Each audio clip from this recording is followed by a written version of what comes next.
ನಮಸ್ತೆ ಎಲ್ರಿಗೂ. Hi my dear student. C, last ಕ್ಲಾಸಲ್ಲಿ ನಾವು ನ್ಯೂಟ್ರಲೈಸೇಷನ್ ಅಂದ್ರೇನು ಅದ್ರ ಬಗ್ಗೆ ತಿಳ್ಕೊಂಡಿದ್ವಿ. ಸಿ ನೆಕ್ಸ್ಟ್ 2.3 ನೋಡಿ, ನ್ಯೂಟ್ರಲೈಸೇಷನ್ ಇನ್ ಡೈಲಿ ಲೈಫ್. ನಮ್ಮ ಪ್ರತಿನಿತ್ಯದ ಜೀವನದಲ್ಲಿ ಡೈಲಿ ಲೈಫಲ್ಲಿ ಪ್ರತಿದಿನ ನಡೀತಕ್ಕಂಥ ಕೆಲವೊಂದು ತಟಸ್ಥೀಕರಣಗಳ ಬಗ್ಗೆ ನಾವು ತಿಳ್ಕೊಳ್ಳೋಣ. ಒಂದು ಸಿಚುವೇಶನ್, ಒಂದು ಎಕ್ಸಾಂಪಲ್ನ ಕೊಟ್ಟಿದ್ದಾರೆ. Kirti was observing a butterfly in the garden with her hand resting on a tree trunk. Suddenly a red ant bit her, leaving her skin red with stinging pain. 2.7 figure. Notice stinging effect of an ant bite. ಇಲ್ಲಿ ant ಅಂದರೆ ಇರುವೆ, ಇಲ್ಲಿ byte ಕಚ್ಚುತ್ತಿರೋದು. ಕೀರ್ತಿ ಏನು ಮಾಡಿದ್ದಾಳೆ, ಒಂದು garden, ಒಂದು park, ಒಂದು ಉದ್ಯಾನವನಕ್ಕೆ ಹೋಗಿದ್ದಾಳೆ. ಅಲ್ಲಿ ಉದ್ಯಾನವನದಲ್ಲಿ ಹಾರುತ್ತಿರುವಂತಹ ಬಟರ್ಫ್ಲೈ ಚಿಟ್ಟೆಯನ್ನು ನೋಡ್ತಾ ನಿಂತಿದ್ದಾಳೆ. ನೋಡ್ತಾ ಒಂದು ಮರದ ಹತ್ರ, ಇಲ್ಲಿ ನೋಡಿ ಲೆಫ್ಟ್ ಹ್ಯಾಂಡ್ ಕೈ ಇಟ್ಟಿದ್ದಾಳಲ್ಲ, ಈ ರೀತಿ ಇಟ್ಕೊಂಡು ಚಿಟ್ಟೆಯನ್ನು ನೋಡ್ತಾ ನಿಂತಿದ್ದಾಳೆ. ಆ ಮರದ ಸ್ಟೆಮ್ ಹತ್ರ ಇರ್ತಕ್ಕಂತಹ ಮರದ ಬಳಿ ಕೈ ಇಟ್ಟಿಲ್ಲಲ್ಲ, ಅಲ್ಲಿದ್ದಂತಹ ರೆಡ್ ಹ್ಯಾಂಡ್, ಕೆಂಪು ಇರುವೆ ಅವಳ ಕೈಯನ್ನು ಕಚ್ಚಿದೆ. ಅದರಿಂದ ಅವಳಿಗೆ ಏನಾಗಿದೆ, ಸ್ವಲ್ಪ ಹುರಿ ಬಂದು ಅವಳ ಸ್ಕಿನ್ ಎಲ್ಲ ರೆಡ್ ಆಗಿದೆ, ಚಿತ್ರದಲ್ಲಿ ತೋರಿಸಿರೋ ಥರ. Her brother helped her by applying moist baking soda to the affected area. ಅವರ ಅಣ್ಣ ಅಥವಾ ತಮ್ಮ, ಅವರ ಬ್ರದರ್ ಬಂದು ಏನು ಮಾಡ್ದ, ಅವಳು ಇರುವೆ ಕಚ್ಚಿದೆ, ತುಂಬ ಉರಿತಿದೆ ಅಂಥೇಳಿ ಪೇಯ್ನ್ ಅನುಭವಿಸ್ತಿದ್ಲಲ್ವ, ನೋವು. ಅದಕ್ಕೆ ಅವ್ರ ಬ್ರದರ್ ಬಂದು ಏನು ಮಾಡ್ದ, ಬೇಕಿಂಗ್ ಸೋಡಾನ ನೀರಲ್ಲಿ ಹಾಕಿರೋಂಥ ಸ್ವಲ್ಪ ಮಾಯ್ಸ್ಟ್ ಅಂದರೆ ಒದ್ದೆ ಆಗಿರ್ತಕ್ಕಂತಹ ಬೇಕಿಂಗ್ ಸೋಡಾವನ್ನು ಕಚ್ಚಿರುವಂಥ ಜಾಗಕ್ಕೆ ಹಚ್ಚಿದ್ದಾನೆ. Which relieved the pain. ಅವಳಿಗೆ ಏನಾಯಿತು, ಆ ಪೇಯ್ನ್, ಆ ನೋವಿಂದ, ಉರಿಯಿಂದ ಸ್ವಲ್ಪ ನೋವು ಮತ್ತು ಆ ಉರಿ ಎಲ್ಲವೂ ಅವನು ಹಚ್ಚಿದ ಮೇಲೆ, ಆ ಬೇಕಿಂಗ್ ಸೋಡಾ, ಅಡುಗೆ ಸೋಡಾದ ಒದ್ದೆ ಆಗಿರ್ತಕ್ಕಂಥ ಅಡುಗೆ ಸೋಡಾ ಹಚ್ಚಿದ ಮೇಲೆ ಅವಳಿಗೆ ಆ ನೋವು, ಉರಿ ಕಡಿಮೆ ಆಗಿದೆ. What do you think might be the reason for this? ಹಾಗಾದರೆ ಇದಕ್ಕೆ ಕಾರಣ ಏನು? ಆ ಕಚ್ಚಿದಕ್ಕೆ ಬೇಕಿಂಗ್ ಸೋಡಾ ಹಚ್ಚಿದ ಮೇಲೆ ಪೇಯ್ನ್ ಕಡಿಮೆ ಆಯಿತು, ಏನು ರೀಸನ್ ಇರ್ಬೋದು? When an ant bites it injections and acidic liquid formic acid. Ant bite ಮಾಡ್ತಲ್ಲ, ಇರುವೆ ಕಚ್ಚುತ್ತಲ್ವಾ, it injects the acidic liquid. ಅದು ಏನನ್ನು ಕಚ್ಚಿದಾಗ ಅದ್ರ ಬಾಯಲ್ಲಿ ಸಲೈವ ಇರುತ್ತೆ, ಆ ಇರುವೆ ಬಾಯಲ್ಲಿರ್ತಕ್ಕಂತಹ ಆ ಒಂದು ಜೆಲ್ಲು, ಅಲ್ಲಿ ಏನಿರುತ್ತೆ, ಫಾರ್ಮಿಕ್ ಆ್ಯಸಿಡ್ ಎಂಬ ಆ್ಯಸಿಡ್ ಇರುತ್ತೆ. ಆ ಇರುವೆಯಲ್ಲಿ ಏನು ಫಾರ್ಮಿಕ್ ಆ್ಯಸಿಡ್ ಅದರ ಬಾಯಲ್ಲಿ ಇರುತ್ತೆ. ಅದನ್ನು ನಮ್ಮ ಸ್ಕಿನ್ಗೆ ಕಚ್ಚಿದಾಗ, into the skin, the affect of an acid can be neutralized by rubbing moist baking soda which is a base. ಆ ಆ್ಯಸಿಡ್ ನಮ್ಮ ಸ್ಕಿನ್ನಿಗೆ ತಾಕಿದ್ರೆ ಏನಾಗುತ್ತೆ, ಉರಿ ಸ್ಟಾರ್ಟ್ ಆಗುತ್ತೆ. ಆಸಿಡ್ ಏನಾದರೂ ಕೈ ಮೇಲೆ ಬಿದ್ದರೆ ಏನಾಗುತ್ತೆ, ನಮ್ಮ ಸ್ಕಿನ್ನಿಗೆ ಟಚ್ ಆದರೆ ಉರಿ ಆಗುತ್ತೆ. ಅದನ್ನು ಉಪಶಮನ ಮಾಡಬೇಕು, ಅದೇ ಆ್ಯಸಿಡ್. ನೀವು ಆಲ್ರೆಡಿ ಓದಿದ್ರ, ಆ್ಯಸಿಡ್ ಪ್ಲಸ್ ಬೇಸ್ ಏನಾಗುತ್ತೆ, ಆ್ಯಸಿಡ್ಗೆ ಬೇಸನ್ನು ಹಾಕಿದ್ರೆ ನ್ಯೂಟ್ರಲೈಸ್ಡ್ ಆಗುತ್ತೆ. ಅದಕ್ಕೆ ಅವನ ಬ್ರದರ್ ಏನು ಮಾಡ್ದ, ಅದು ಆ್ಯಸಿಡ್, ಫಾರ್ಮಿಕ್ ಆ್ಯಸಿಡ್ ಇರುತ್ತೆ, ಇರುವೆ ಕಚ್ಚಿದಾಗ ಫಾರ್ಮಿಕ್ ಆ್ಯಸಿಡ್ ರಿಲೀಸ್ ಆಗುತ್ತೆ. ಹಾಗಾಗಿ ಅದರಿಂದ ನಮ್ಮ ಸ್ಕಿನ್ ಉರಿಯುತ್ತೆ. ಅದನ್ನು ಶಮನ ಮಾಡಬೇಕು, ಅದು ನೋವು ಉರಿ ಬರಬಾರ್ದು ಅಂದರೆ ಅದಕ್ಕೆ ಏನು ಮಾಡಬೇಕು, ಬೇಕಿಂಗ್ ಸೋಡಾ ಅನ್ನೋದು ಬೇಸ್ ಅಲ್ವಾ. ಇದು ಆಮ್ಲ, ಅದು ಪ್ರತ್ಯಾಮ್ಲ. ಆಮ್ಲ ಮತ್ತು ಪ್ರತ್ಯಾಮ್ಲ ಸೇರಿದ್ರೆ ಉರಿ ಕಡಿಮೆ ಆಗುತ್ತೆ, ರಬ್ ಮಾಡ್ತಾರೆ. ಅದರಿಂದ ಸ್ವಲ್ಪ ಒದ್ದೆ ಆದ ಬೇಕಿಂಗ್ ಸೋಡಾವನ್ನು ಇರುವೆ ಕಚ್ಚಿರೋ ಜಾಗ ಕುದಿದ್ರೆ ಆ ನೋವು ಕಡಿಮೆ ಆಗುತ್ತೆ. ಸಿ ನೆಕ್ಸ್ಟ್, ಅರ್ಥ ಆಯ್ತಾ? ಅಂದರೆ ಇಲ್ಲಿ ಆ್ಯಸಿಡ್ ಪ್ಲಸ್ ಬೇಸ್ ನಮ್ಮ ಡೈಲಿ ಲೈಫಲ್ಲಿ ಯಾವ ರೀತಿ ನಡೆಯುತ್ತೆ ಅನ್ನೋದಕ್ಕೆ ಈ ಒಂದು ಎಕ್ಸಾಂಪಲ್ನ ಎಷ್ಟು ಚೆನ್ನಾಗಿ ಹೇಳಿದ್ದಾರೆ. ಅಂದರೆ ತಟಸ್ಥೀಕರಣ ನಮ್ಮ ಡೈಲಿ ಲೈಫಲ್ಲಿ ಹೇಗೆ ಉಂಟಾಗುತ್ತೆ. They also present in chemistry. ನಮ್ಮ ದಿನನಿತ್ಯ ಜೀವನದಲ್ಲಿ ವಿಜ್ಞಾನ ಅನ್ನೋದು, ಸೈನ್ಸ್ ಅನ್ನೋದು ಹೇಗೆ ಪ್ರತಿಯೊಂದು ಸ್ಟೆಪ್ಪಲ್ಲೂ ಇರುತ್ತೆ. ಕೆಮಿಸ್ಟ್ರಿ ಇರ್ಬೋದು, ಬಯಾಲಜಿ ಇರ್ಬೋದು, ಫಿಸಿಕ್ಸ್ ಇರ್ಬೋದು, ಪ್ರತಿಯೊಂದರಲ್ಲೂ ಇರುತ್ತೆ. Every step of life is a science. ಓಕೆನಾ? See next, what remedies do people use to treat ant bites in your region? ಹಾಗಾದರೆ ನಿಮ್ಮ ಪ್ರದೇಶಗಳಲ್ಲಿ ಇಲ್ಲಿ ಈ ಥರ ಅವ್ನು ಮಾಡಿದ್ದಾನೆ, ನೀವು ಇರುವೆ ಕಚ್ಚಿದ್ರೆ ನೀವು ಏನನ್ನು ಹಚ್ಚಿ ಆ ನೋವನ್ನು ಕಡಿಮೆ ಮಾಡ್ತೀರಾ ಅಂತೇಳಿ ತಿಳಿಸಿ ಅಂತೇಳಿ ಹೇಳಿದ್ದಾರೆ. ಇನ್ನೊಂದು ಸಿಚುವೇಶನ್ 2, ಅದೇ ರೀತಿ ಇನ್ನೊಂದು ನ್ಯೂಟ್ರಲೈಸೇಷನ್ ಹೇಗೆ ನಮ್ಮ ಡೈಲಿ ಲೈಫಲ್ಲಿ ಪ್ರತಿದಿನ ನಿಜ ನಿತ್ಯ ಜೀವನದಲ್ಲಿ ಹೇಗಾಗುತ್ತೆ ಅನ್ನೋದನ್ನ ಇನ್ನೊಂದು ಕೊಟ್ಟಿದ್ದಾರೆ. On the farmers portal, an online platform from the Department of Agriculture, Cooperation and Farmers Welfare, a query from a farmer states, my plants are not growing well lately. After a detailed discussion, it was found that the excessive use of chemical fertilizer substances added to soil to help plants grow better. Farmer portal online ಪ್ಲ್ಯಾಟ್ಫಾರ್ಮಲ್ಲಿ department of ಅಗ್ರಿಕಲ್ಚರ್ಗೆ cooperation farmers ವೆಲ್ಫೇರ್ಗೆ ಒಂದು query ಬಂದಿತ್ತು. Farmer States ಇತ್ತು, ರೈತರು ಈ ರೀತಿಯನ್ನು ಕೊಟ್ಟಿದ್ರು. ಅಂದರೆ ನನ್ನ ಬೆಳೆ ನನಗೆ my plants are not growing well, ಅಂದರೆ ನನ್ನ ಗಿಡಗಳು ಸರಿಯಾಗಿ ಬೆಳೀತಾ ಇಲ್ಲ, ಯಾಕೆ ಅಂತೇಳಿ ಅದರ ಡೀಟೇಲ್ನ ಕಲೆಕ್ಟ್ ಮಾಡಿದಾಗ, ಅದರ ವಿವರವನ್ನು ತಿಳ್ಕೊಂಡಾಗ ಏನು ಗೊತ್ತಾಯಿತು, it was found that excessive use of chemical fertilisers. ಅವರು ಮಣ್ಣಿಗೆ ಎಕ್ಸೆಸಿವ್ ಯೂಸ್ ಆಫ್ ಫರ್ಟಿಲೈಸರ್ಸ್, ಹೆಚ್ಚಿನ ರಸಗೊಬ್ಬರಗಳನ್ನು, ರಾಸಾಯನಿಕ ಗೊಬ್ಬರಗಳನ್ನ ಯೂಸ್ ಮಾಡಿದ್ದಾರೆ. ಏನಕ್ಕೆ? Soil to help plants grow better, ಚೆನ್ನಾಗಿ ಬೆಳಿಬೇಕು ಅಂತೇಳಿ, ಬೇಗ ಚೆನ್ನಾಗಿ ಬೆಳೀಲಿ, ಬೆಳೆ ಕೊಡಲಿ ಅಂತೇಳಿ ಹೆಚ್ಚಾಗಿ ರಾಸಾಯನಿಕ ರಸಗೊಬ್ಬರಗಳನ್ನು ಮಣ್ಣಿಗೆ ಹಾಕಿದ್ದಾರೆ. ಹಾಗಾಗಿ ಇವರ ಸಸ್ಯಗಳು ಬೇಗ ಬೆಳೀತಾ ಇಲ್ಲ, ಲೇಟಾಗಿ ಬೆಳೀತಿದೆ. ಅಂದರೆ ಮಣ್ಣು ಏನಾಗಿದೆ, ವಿಷ ಆಗಿದೆ ಮಣ್ಣೆಲ್ಲವೂ. ಅಂದರೆ ರಾಸಾಯನಿಕ ಗೊಬ್ಬರಗಳನ್ನ ಮಣ್ಣಿಗೆ ಹಾಕಿರೋದ್ರಿಂದ ಮಣ್ಣೆಲ್ಲವೂ ವಿಷ ಆಗಿದೆ. And made the soil acidic, ಮತ್ತು ಆಮ್ಲೀಯತೆ ಹೆಚ್ಚಾಗಿದೆ ಮಣ್ಣಿನಲ್ಲಿ. ಮಣ್ಣು ಏನಾಗಿದೆ, ಅಸಿಡಿಕ್ ಫಾರ್ಮ್ ಆಗಿ ಜಾಸ್ತಿ ಆಗಿದೆ, acidic. What remedy might be provided to him. ಹಾಗಾದರೆ ಮಣ್ಣು ಅಸಿಡಿಕ್ ಆಗಿದೆ ಅಂದರೆ ಅದನ್ನು ಬೇಸಿಕ್ ಆಗಿ ಮಾಡಿ ಅದನ್ನು ನ್ಯೂಟ್ರಲೈಸ್ ಮಾಡೋದು ಹೇಗೆ, ಏನು ಮಾಡ್ಬೋದು? ಹಾಗಾದರೆ ಮಣ್ಣು ತುಂಬ ಅಸಿಡಿಕ್, ಆಮ್ಲೀಯತೆ ಹೆಚ್ಚಾಗಿದ್ದರೆ ಅದಕ್ಕೆ ಯಾವ ರೆಮಿಡಿ, ಏನು ಪರಿಹಾರ? When the soil is two acidic the plants do not grow well. ಮಣ್ಣು ತುಂಬ ಅಸಿಡಿಕ್ ಆದರೆ, ಆಮ್ಲೀಯತೆಯನ್ನು ಹೊಂದಿದರೆ ಮಣ್ಣು, ಯಾವುದೇ ಸಸ್ಯಗಳು ಉತ್ತಮವಾಗಿ ಬೆಳೆಯೋದಿಲ್ಲ. It can be treated with lime which is a base. ಅದಕ್ಕೆ ಏನು ಮಾಡಬೇಕು, ಮಣ್ಣಿಗೆ ಸ್ವಲ್ಪ ಸುಣ್ಣದ ಪುಡಿಯನ್ನು ಎಲ್ಲ ಚೆಲ್ತಾ ಇದೆ ನೋಡಿ, neutralizing the acidic nature of soil. ಆಮ್ಲೀಯವಾದ ಮಣ್ಣನ್ನು, ಆಮ್ಲೀಯತೆಯಿಂದ ಕೂಡಿದ ಮಣ್ಣನ್ನು ನ್ಯೂಟ್ರಲೈಸ್ ಮಾಡ್ತಿದ್ದಾರೆ. ತಟಸ್ಥ ಮಾಡೋದಕ್ಕೆ ಏನು ಮಾಡ್ತಿದ್ದಾರೆ, ಸುಣ್ಣದ ಪುಡಿಯನ್ನು ಮಣ್ಣಿಗೆ ಹಾಕ್ತಿದ್ದಾರೆ. ಬಿಕಾಸ್ ಲೈಮ್ ಪೌಡರ್ ಇದೆಯಲ್ಲ, ಸುಣ್ಣದ ಪುಡಿ, ಅದು ಬೇಸ್. ಮಣ್ಣು ಅಸಿಡಿಕ್ ಆಗಿದೆ, ಬೇಸನ್ನು ಹಾಕಿದ್ರೆ ಏನಾಗುತ್ತೆ, ಮಣ್ಣು ನ್ಯೂಟ್ರಲೈಸ್ ಆಗುತ್ತೆ. ಅರ್ಥ ಆಯ್ತಾ? ಸೊ ಮಣ್ಣು ಸಾಯಿಲ್ ಅಸಿಡಿಕ್ ಆದರೆ ಅದಕ್ಕೆ ಏನು ಹಾಕಬೇಕು, ಲೈಮ್ ಪೌಡರ್ನ ಹಾಕಿದ್ರೆ ಅದೇ ರೆಮಿಡೀಸ್. ಆಯಿತಾ? If the soil is basic, organic matter like manure and composted leaves are added to it. In case ಈಗ ಅಸಿಡಿಕ್ ಆಗಿದ್ದಕ್ಕೆ ಮಣ್ಣು ಬೇಸ್ ಲೈಮ್ ಪೌಡರ್ನ ಹಾಕಿದೆ.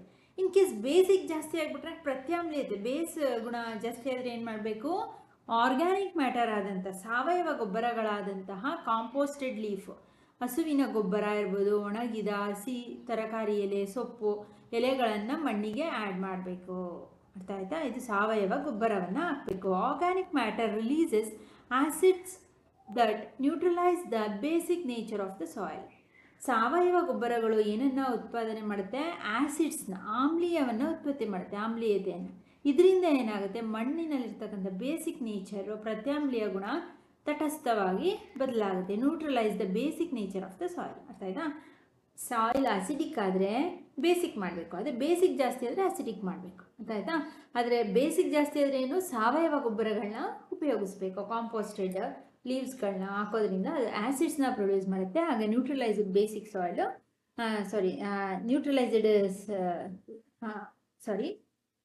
ಬೇಸಿಕ್ ಸಾಯಿಲ್ ನ್ಯೂಟ್ರಲೈಸ್ ಆಗುತ್ತೆ. ಆಯಿತಾ?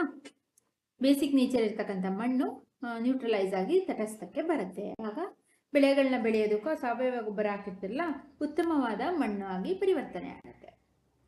ಆಯ್ತಾ? Sometimes the soil may be neutral, but the plants growing in it may still show poor health, which can be due to the deficiency of nutrients in the soil.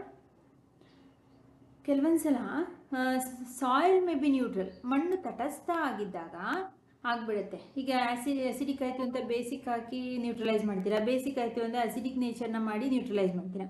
ಈ ರೀತಿ ಮಣ್ಣು ತಟಸ್ಥೀಕರಣ ಹೊಂದಿದಾಗ plants growing in may still show poor health, ಸ್ವಲ್ಪ ಆರೋಗ್ಯಕರವಾಗಿ ಬೆಳೆಯೋದು ಕಡಿಮೆ ಆಗುತ್ತೆ. Which can be due to a deficiency of, ಇದು ಏನನ್ನ ತೋರಿಸುತ್ತೆ, ನೀವು ನ್ಯೂಟ್ರಲೈಸ್ ಮಾಡಿ ಅಲ್ಲಿ ಬೆಳೆಯನ್ನು ಬೆಳೆಯಕ್ಕೆ ಹೋದಾಗ ಗಿಡಗಳು ಸರಿಯಾದ ಹೆಲ್ತಿಯಾಗಿ ಆರೋಗ್ಯಕರವಾದ ಗಿಡಗಳು ಬರಲ್ಲ, ಬೆಳೆಯೋದಿಲ್ಲ.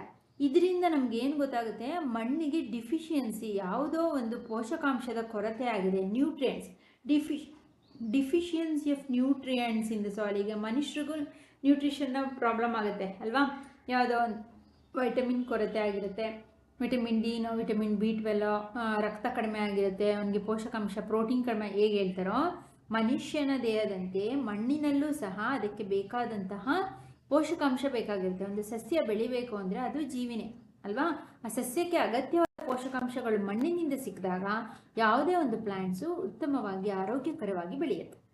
ಹಾಗಾಗಿ ನಾವು ಮಣ್ಣನ್ನು ನ್ಯೂಟ್ರಲೈಸ್ ಮಾಡಿದಾಗಲೂ ಆ ಒಂದು ಪ್ಲ್ಯಾಂಟು ಚೆನ್ನಾಗಿ ಬೆಳೀತಿಲ್ಲ ಅಂದರೆ because the deficiency of nutrients, ಮಣ್ಣಿಗೆ ಅಗತ್ಯವಾದ ಪೋಷಕಾಂಶದ ಕೊರತೆ ಆಗಿದೆ ಅಂತೇಳಿ ನಾವು ತಿಳ್ಕೋಬೇಕಾಗತ್ತೆ.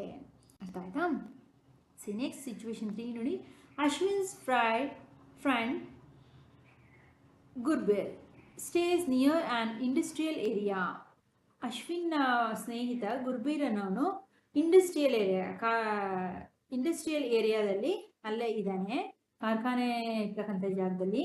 He shared with him that the fish population in his neighborhood lake was declining day by day.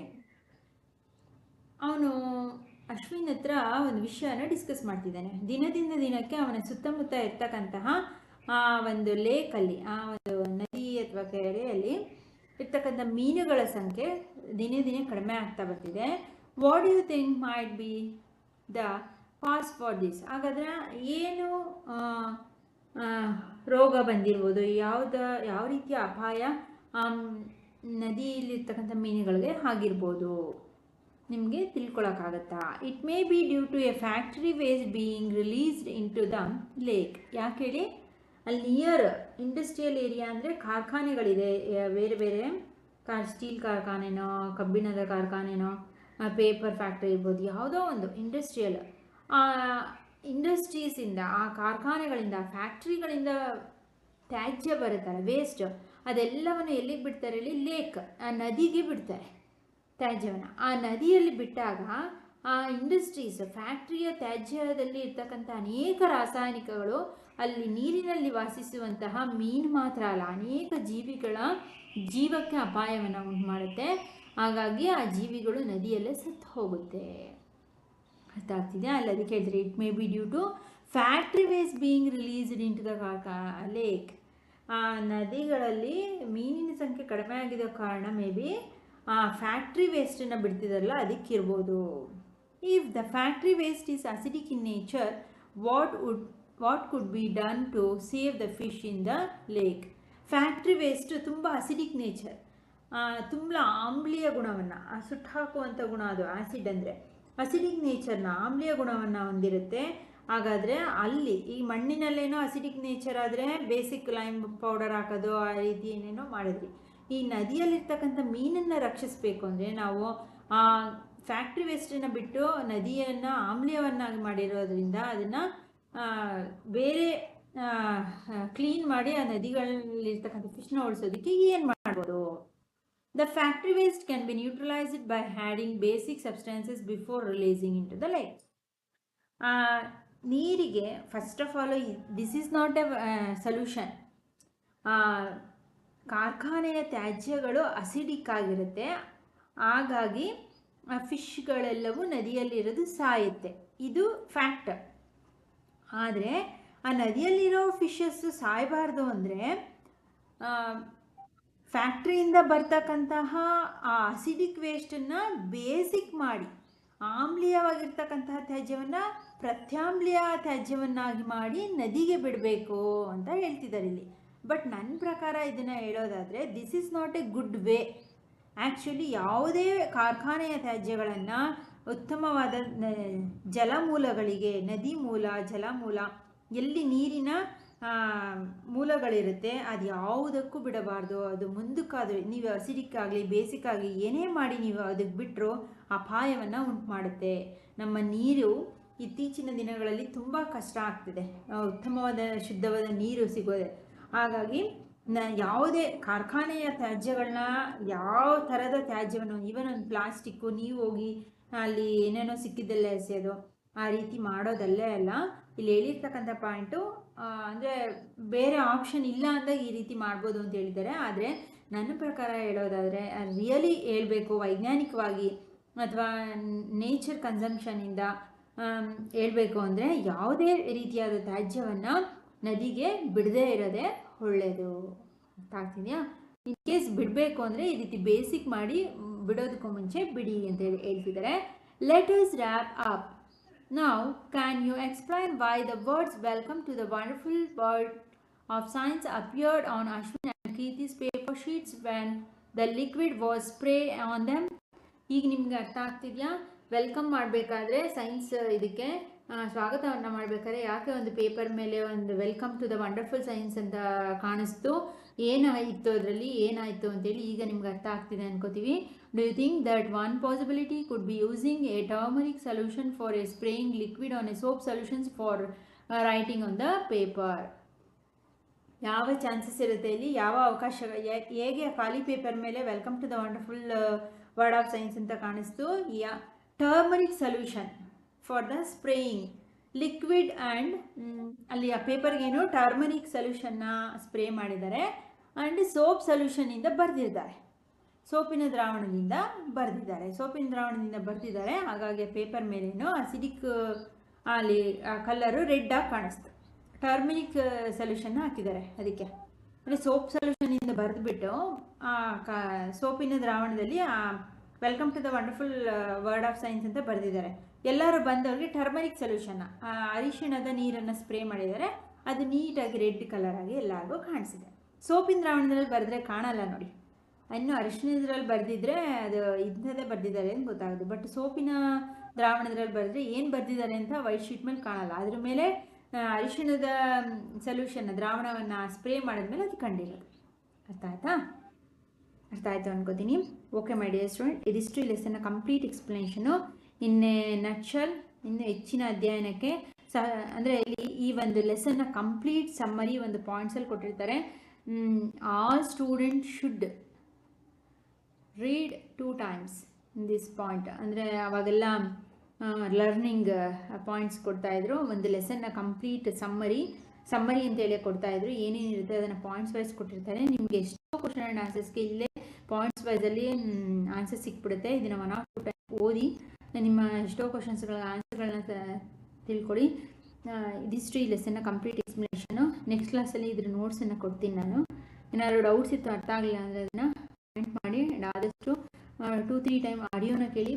ಹೇಗೆ ಅಂದರೆ ಟೆಕ್ಸ್ಟ್ ಬುಕ್ನ ಇಟ್ಕೊಳ್ಳಿ, 2-3 ಟೈಮ್ ಟೆಕ್ಸ್ಟ್ ಬುಕ್ನ ರೀಡ್ ಮಾಡಿ. ಸೈನ್ಸಲ್ಲಿ text book is the better way of learning. ಹಾಗಾಗಿ ಆ್ಯಂಡ್ ಆದಷ್ಟು ನಾನು ಕೊಡ್ತಕ್ಕಂಥ ಹೋಮ್ವರ್ಕ್ ಕ್ವಶನ್ಗೆ ನೀವೇ ಆನ್ಸರ್ ಮಾಡೋಕ್ಕೆ ಟ್ರೈ ಮಾಡಿ.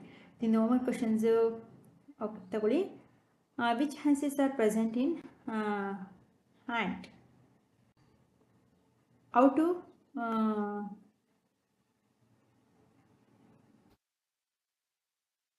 relieved the pain of biting hand. ಹೇಗೆ ರಿಲೀಫ್ ಮಾಡೋದು? when the soil is too acidic, how to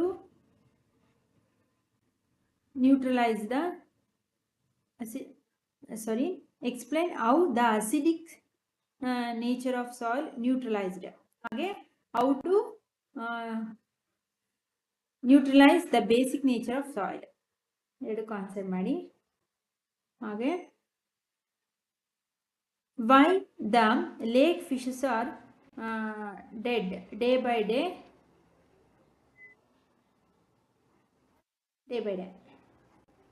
ಇದು answer. What possibilities could be happen in the white paper appear the